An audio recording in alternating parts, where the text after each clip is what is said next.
Are you serious? Are you serious, folks? Okay, so Walid Shubat, I told you he would respond to the shocking, unbelievable referendum that was passed in Turkey, which gives President Erdogan, gives him ultimate power.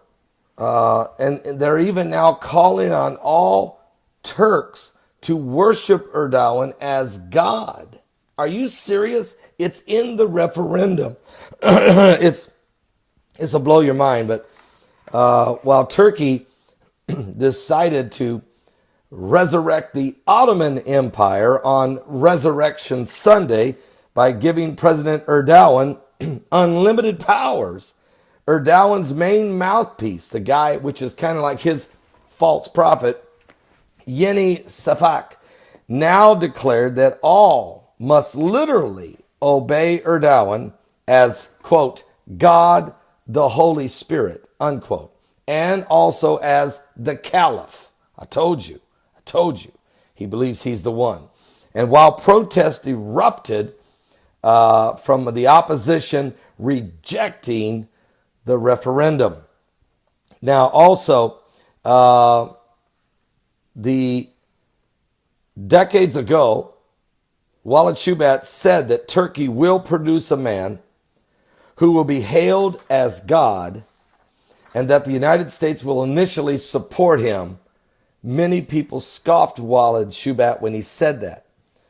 But besides, and many world leaders have called Erdogan and have congratulated him on this victory, including Russia's President Vladimir Putin and United States President Donald Trump, as well as many world leaders. He is, and part of the problem is Turkey's a member of NATO, and Turkey plays a vital role in the defeat of ISIS. So here you go. You got world leaders trying to figure out how to stay in fellowship, if you will, with the leader of Turkey. But meanwhile, the same thing happened during the days of World War II when Hitler convinced in 1938, convinced his legislative branch of government there to give him ultimate power. He was also congratulated by almost every world leader. Not because he had ultimate power, but because of the alliances that were being built, because of the relationship that was there. People didn't want to rock the boat. Well, now, folks that are studying eschatology, those of you who are watching the current world events, and you know how the biblical narrative is playing out, we know that a man will rise. Where he rises from is still up for debate.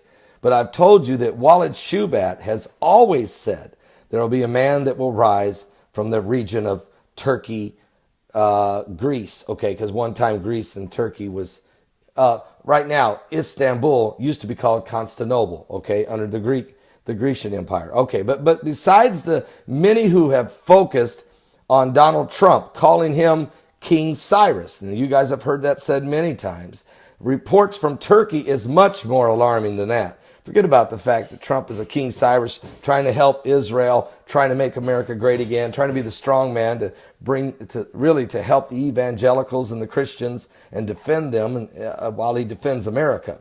Turkey, what they're doing is this is real alarming there. The mainstream media is speaking the types of blasphemies that jump right out of the pages of the Apocalypse and the book of Daniel.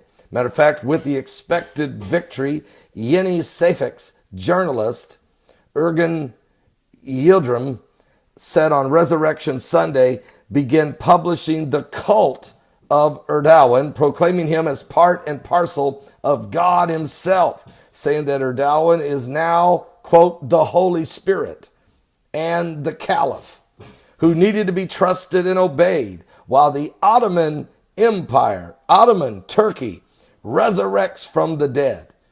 Even Yeni Safak is not some lunatic blogger either. He is Erdogan's party main mouthpiece.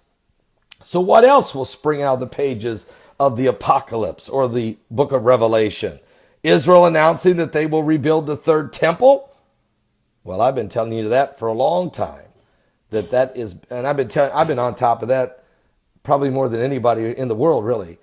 What I mean by that is firsthand accounts. I'll be there coming up next month. I'll be giving you more firsthand accounts on that very subject. Is that moving? Yes, it is. How close are we? Very. And does this all tie in to the end times? Well, folks, let's just realize something. Erdogan has just been proclaimed the Caliph. He has unlimited powers, and this is a game changer in these last days. I'll be back with more current world events and how they relate to biblical prophecy. We're living in the last days.